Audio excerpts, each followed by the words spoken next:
Welcome to this week's programme.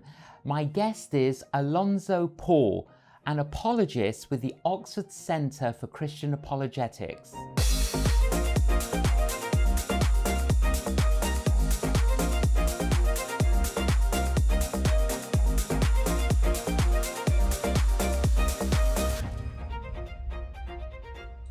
Alanzo, welcome to the programme. Thank you for having me. Delighted to have you, Alanzo. Where do you originate from? Oh yeah, so just in case my accent doesn't sound like it's indigenous to these parts, it's from Canada. So I'm from Calgary actually. My wife and I were both born and raised there. We spent time on the West Coast, near Vancouver and Toronto. And what about your parents? Okay, so my mom, she's been there for several generations, her side of the family. They're Hungarian. But my dad, he's from Guyana. He came over as a refugee, back in the 70s. So yeah, that's my background. My wife, she's half Tanzanian and half Punjabi. So we joke like our kids are going to be the UN incarnate. Absolutely. It sounds like that. It really does.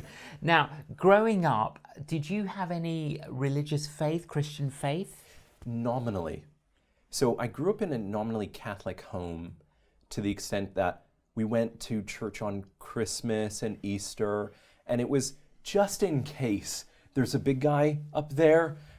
Maybe Judgment Day will go over it just a little bit better because we put in a little bit of time. So it was more like fire insurance than anything else. But it was devoid of any serious understanding of who the person of Christ was, his death and what that meant, and his resurrection and what that meant. So yeah, it was just like a Sunday thing. A Sunday thing. Yeah. And then your parents separated, and that had made a deep impact upon you. Yeah, it was devastating. So I should say that my parents and I, Jesus has transformed our family. So even though it has a dark beginning, which I'll share in a second, it has a beautiful, redemptive, wholesome ending. So at the beginning, it was hard. And my parents, they got divorced, and my sister and I took it very, very hard. And I was 12 years old. And what do you do when you're 12 years old and you feel like your family, your world is falling apart? You're going to try and find some sort of coping mechanism in order to regain some sort of equilibrium. And so for me, I unfortunately just came across a really bad group of friends. So I started drinking, smoking, and started doing drugs. I started smoking weed, and that just was a gateway to a party lifestyle, a prodigal lifestyle. And eventually, I became a full-blown opiates addict.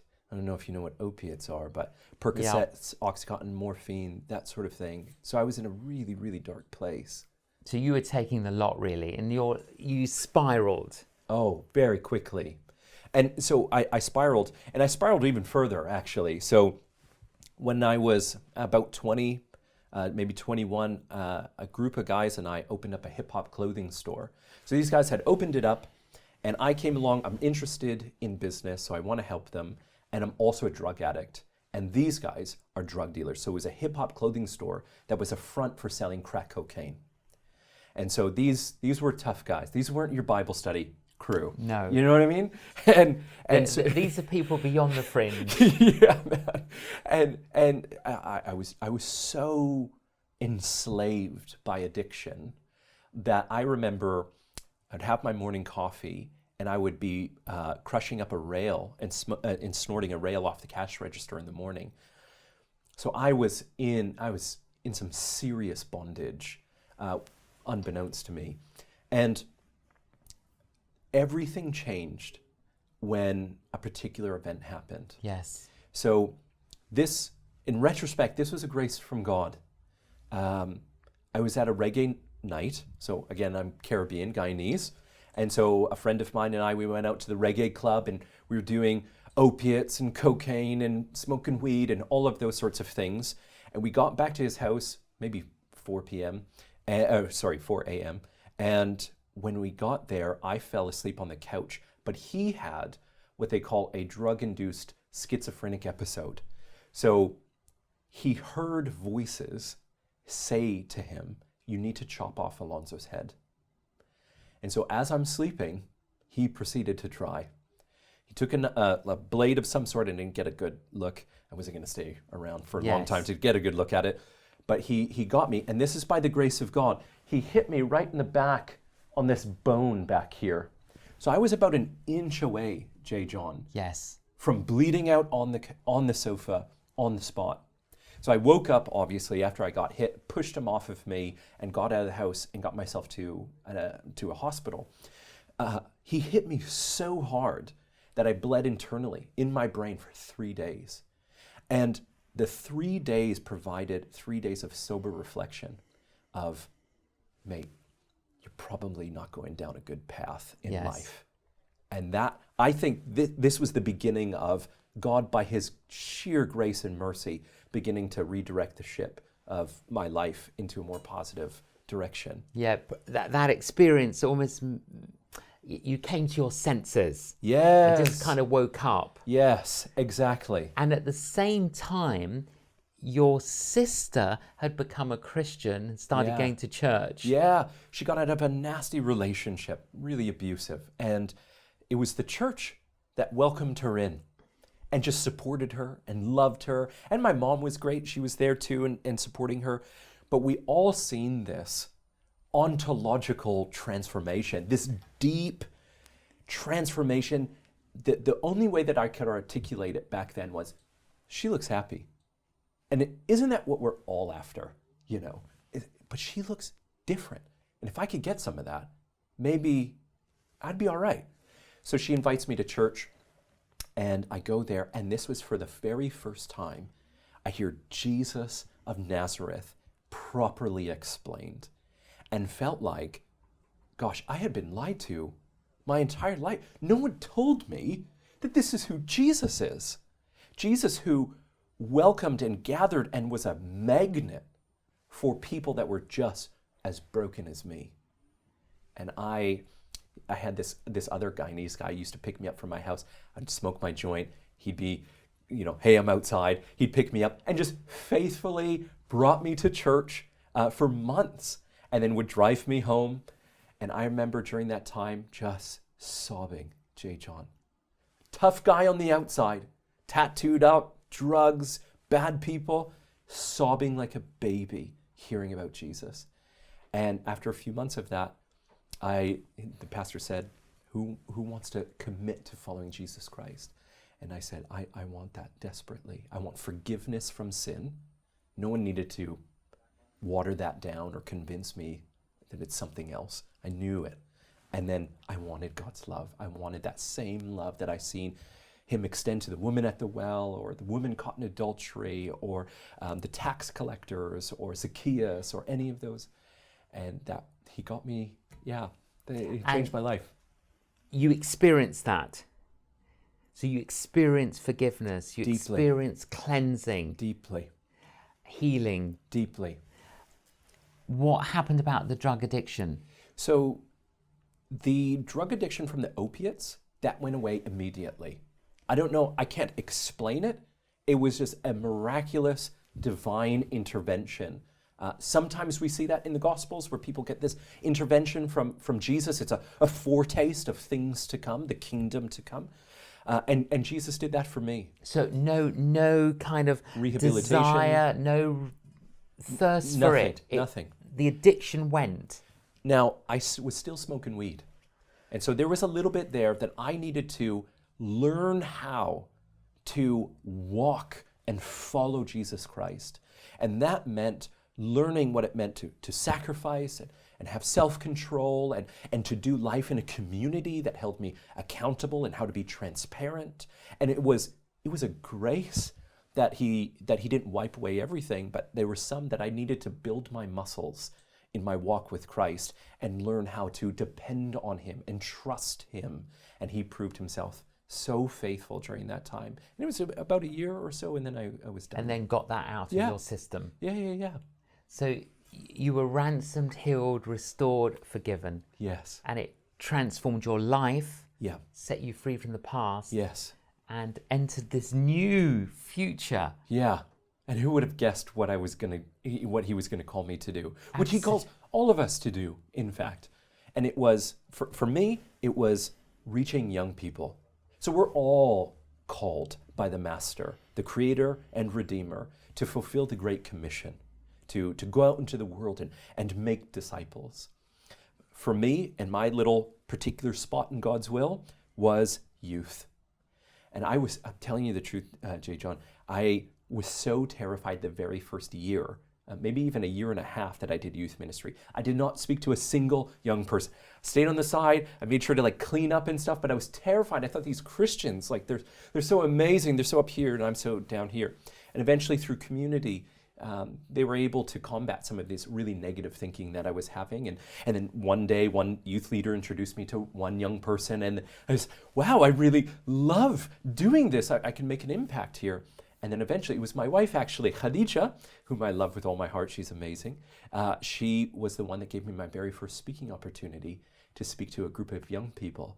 And there are times in your journey with Jesus, you just know that you know that you know this is the right path. And that was the right path for me. It's like, the Lord put it in your heart, and that was your passion and compassion. Yes. You studied theology at Oxford. Yes. You went back to Canada. You did another further study. I didn't know that intellectual side of Christianity existed. So that's what, there's just the intense curiosity coming from the drug world and just coming from a very superficial experience with Christianity. And then once I started to explore the scriptures, and I had a great pastor that helped encourage that curiosity, I found out things like apologetics and theology and philosophy and biblical studies and all of these sorts of things. And that curiosity drove me to places like Oxford and the University of Toronto for my master's. Now, Alonzo, you're an apologist. Yes. What is an apologist? So an apologist is somebody who attempts to provide a rational defense for the reason for the hope that we have in Christ. So it comes right out of 1 Peter 3:15.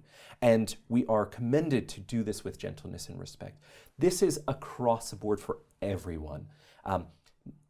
The Bible doesn't put the expectation that everybody needs to read a gajillion books and have a million degrees. But everyone should be so well acquainted with the scriptures and their Lord that they can provide a reason for why their hope is in Jesus Christ, and to do that with gentleness and respect. I, for his reason, have just been called to do that, full time instead of just part time or just part of my daily rhythm. So that's an apologist. We were talking just before our conversation in this interview, Alonzo, and you were telling me how you overheard on a bus two girls having a conversation. Yes. Could you tell us that story? It shook me. It still shakes me, to be honest with you, J.John. At ACA, where I work, the Oxford Centre for Christian Apologetics, my role there is to do youth ministry. And I'm constantly trying to put my finger on the pulse of Gen Z. Gen Alpha now is coming up. They're 13 this year.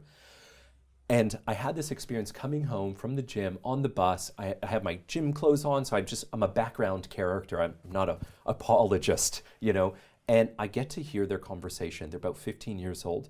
And this was the totality. In a 20-minute ride, this is what they talk about. Sex, boys chasing them romantically, substance abuse, pregnancy scare. These are 15-year-olds. Crippling anxiety and depression, failed suicide attempt, telling off their family, and making money. And it's interesting that one of the girls said that she just landed her dream job. And the dream job was this, to be able to, she says, I got a job, I'm able to scroll on my phone all day long without being told off by my employer. So that was what she was aspiring to. And it rattled me, J.John. Jesus has so much for young girls and young boys exactly like them. And I know there are hundreds of thousands of young people out there with identical struggles, and others, obviously, but identical struggles. And so we are hungry, we are eager, we are passionate and zealous to reach young people with the gospel.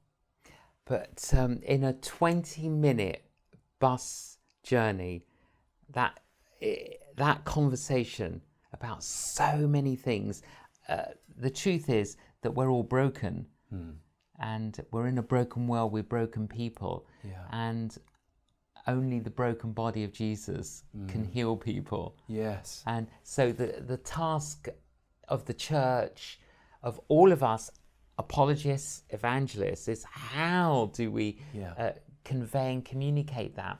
And one of the things that you're involved in is called Reboot. Yes. Tell us about Reboot. Now we're cooking. I've had the privilege of speaking at Reboot a couple of times. And I loved it. But tell us what it is. So Reboot has this heart of creating a safe space for young people to bring their most difficult and most pressing questions about life, church, and God. Our slogan is free to question. Reboot, free to question. So Reboot is multifaceted. So we do digital events. So recently we had Professor John Lennox come and speak on Who Am I? We spoke about Andrew Tate's philosophy, a voice that is very influential amongst Gen Zers. And we got to engage with their questions. We had nearly 400 questions come in that one digital event within minutes. It's unreal how many questions these young people have. And it's awesome because we get to present the gospel as the worldview that has superior resources to respond to their questions as opposed to, say, post-Christian Western secularism. So it's a great opportunity. Next, we do Reboot events.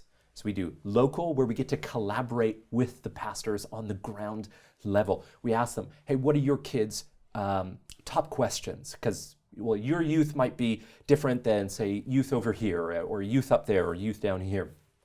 So we tailor-make an event for them. We give these 2 TED-style talks, and then we just do Q&R. So we call it Q&R, question and response, and we'll just let them ask whatever they want. And then lastly, we do Reboot City. This is an event we're doing, and they get to have a full day of thinking about these enormous questions. And it's questions that we've done a lot of research to figure out, like, what are your young people asking? And so we've tailored the whole day around that, and there's prizes and games and DJ and prizes, and it's just a great day. It's fantastic. What would you say, Alonzo, are the frequent, regular top 10 questions? What would some of those questions be? Which are the ones that keep coming up now in today's society and culture? I think if instead of thinking in the top 10 questions, because there'd be so many variations of similar questions, a better way that I've adopted is from the late New York pastor and author, Tim Keller. He gets a lot of his stuff from a Canadian, Charles Taylor. He outlines 6 areas to be thinking about: identity, meaning, morality, justice, satisfaction, and hopefulness. This covers what Gen Z and Gen Alpha is thinking about. And the duty of every Christian is to say, okay, what is secularism? How is secularism responding to those questions? How is the gospel responding to those questions? And how can we show to these young people that are asking these questions how the gospel has superior resources to respond to them than, say, secularism does? And that's a lot of the work that we do. Those questions are very good. Can you just repeat them? Identity. So what do we mean by that? So identity generally will mean a sense of self, a sense of worth. So therefore, a lot of people don't have self-worth. Yeah, or they struggle with it. A lot of despair, a lot of anxiety, a lot of imposter syndrome, a lot of comparison, especially with social media, TikTok, Snapchat, etc. So identity is a huge one. It's huge also with respect to sexuality and gender, and that whole discussion that's happening there. And we engage with those questions. We come with a traditional Christian sexual ethic, and the thing that separates, I think, Reboot from maybe some others, I'm sure others do this as well, is that we will try our very best to expose young people to the landscape of what's on offer. So let's say it's sexuality. We will try to unpack, okay, what are the major views? let's say within Christianity, on that particular topic, in side A, side B, side X, side Y, and then we will try to say, okay, well, and this is why we fall under this camp. But we want to encourage you to think more. We want to empower you to think about this for yourself, and to do this in community, alongside with your pastor and peers, to think deeply about this and come to a conclusion. What's the second word? Meaning. Meaning. Yeah. And what do we mean about that? Well, here's an easy example. There are things in our life that are competing for your meaning in life. It can be achievement, it can be financial success, it can be relationships, even sometimes good things like family and stuff. But those particular candidates that are competing for your meaning in life, that which is conferring meaning on my life, are not sufficient. They're not strong enough. Their shoulders can't bear the weight of what you require. And so I think that if naturalism, so that's the belief that there is no God and everything that exists is just physical and cause and effect and so on, if naturalism only has these candidates for your meaning in life, then you have some serious, serious problems. What happens if you put your meaning in your family and God forbid something happens, or your career and God forbid something happens, or sport and something happens, you roll an ankle or something like that? There are far superior resources in the Christian worldview that if you let it sink into you and to be that grounding for your meaning in life, can endure all of those highs and lows of life in a way that secularism just doesn't have on offer. Third word? Morality. And what do we mean? Morality, and it's going to be close to justice as well, which is the next one. It seems to me that this generation, and this is something that my colleague Claire Williams always points out, this generation is excellent at identifying with enviable dexterity things that are going wrong in our world. Whether it's historical atrocities of the church, whether it's present day social injustices. They have an excellent moral compass. The problem is, however, how do we adjudicate something as good or something as bad? Yes. Now, here's the problem, and it's the same thing with injustice. Okay, I'll grant you that you can say that this thing is bad, but explain to me exactly why that thing is bad. It seems to me that given naturalism, why can't that just be what it is? And if your worldview, like naturalism, is having to smuggle in things that are outside of its purview, like morality, from, let's say, a Judeo-Christian worldview, then I think that there's something fundamentally flawed about that worldview that you're holding. Now, some will say, well, yeah, I'm just okay with the contradiction.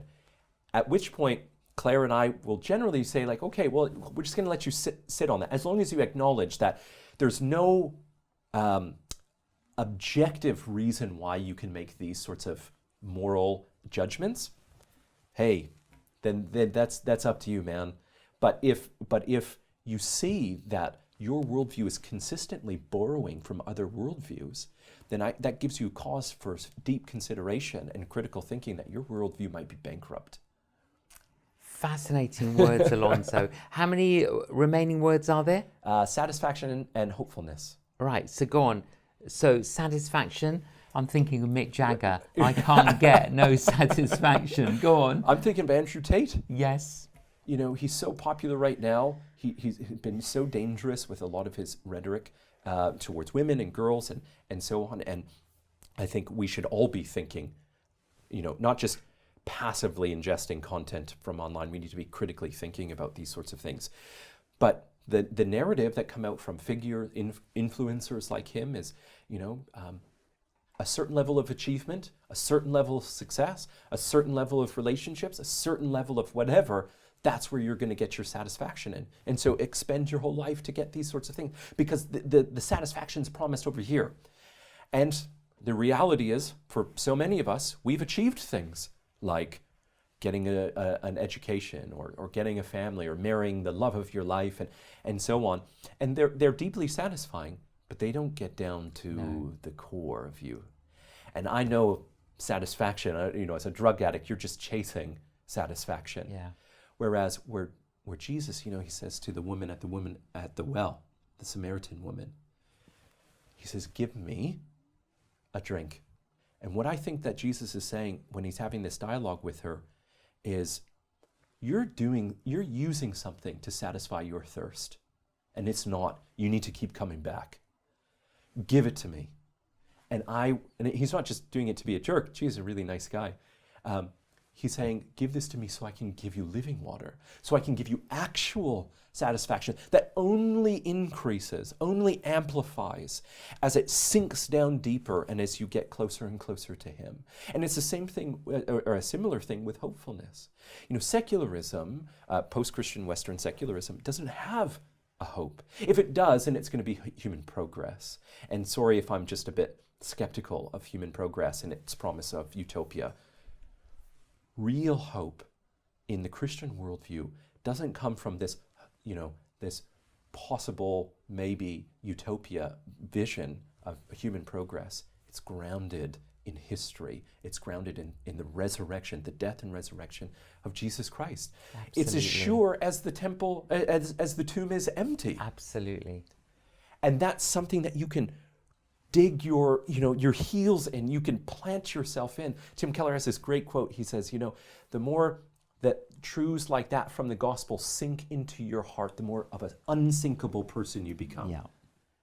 I'm reminded of that line from an old classic hymn, on Christ the solid rock I stand, all other ground is sinking sand. Yeah. And it is so true. Without Christ, we have a hopeless end, but with Christ we have an endless hope. And that's the message of the good news, isn't it? Yes. Alonzo, if anyone wants to know more about Oka, Reboot, what's the best way to find out more? The oka.org is for the Oka website. You can go to rebootquestions.org. Alonzo, it's great work that you're doing. Keep on doing it. Thank you so much for joining us. Thank you so much for having me on, J.John. How wonderful to have that conversation with Alonzo. And I was struck by some of those words that Alonzo unpacked. I hope you found this conversation illuminating and inspiring. Thank you for joining us. Please join us again.